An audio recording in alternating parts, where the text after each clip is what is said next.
With future seasons of The Witcher potentially being its last, now is the perfect time to get caught up on all the major events that have happened so far.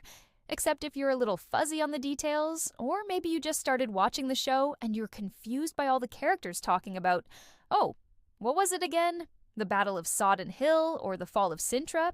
Well, don't worry, because we're here to help. This is every timeline in The Witcher explained. Okay, so the easiest way to understand the timeline of events in The Witcher is to break it down into 3 different periods and then put them on a nice little map. So first off, let's label these years BC for before conjunction. That's right, with a K.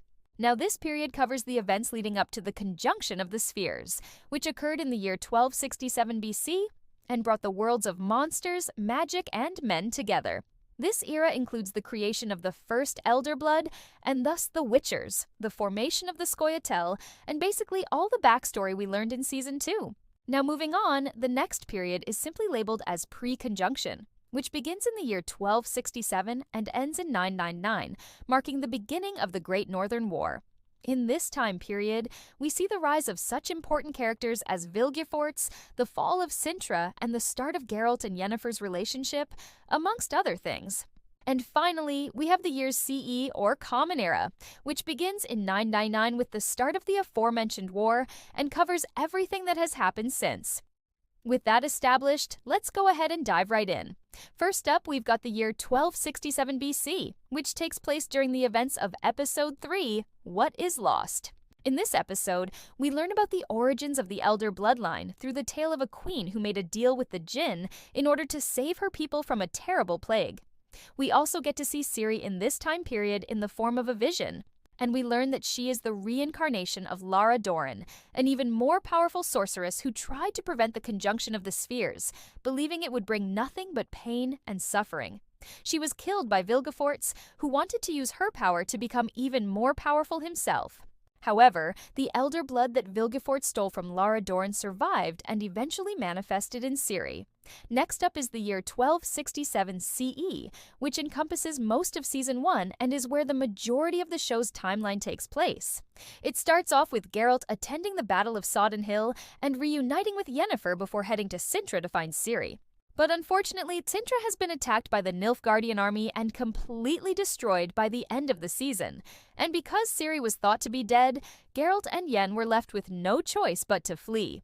Season 2, however, takes us back to the years 99 and 1000 with a quick flashback to the year 1268. During the flashback, we see a young Ciri being trained by Mousesack in preparation for her destiny. Meanwhile, in the year 999, we see the aftermath of the Battle of Sodden Hill, and Geralt reuniting with Yennefer once more.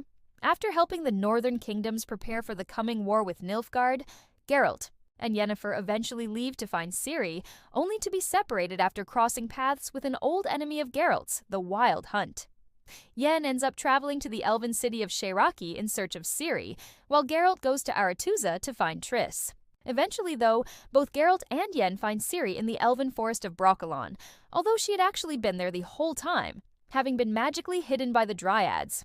After reuniting, the trio heads to Sintra in order to liberate it from Nilfgaardian control.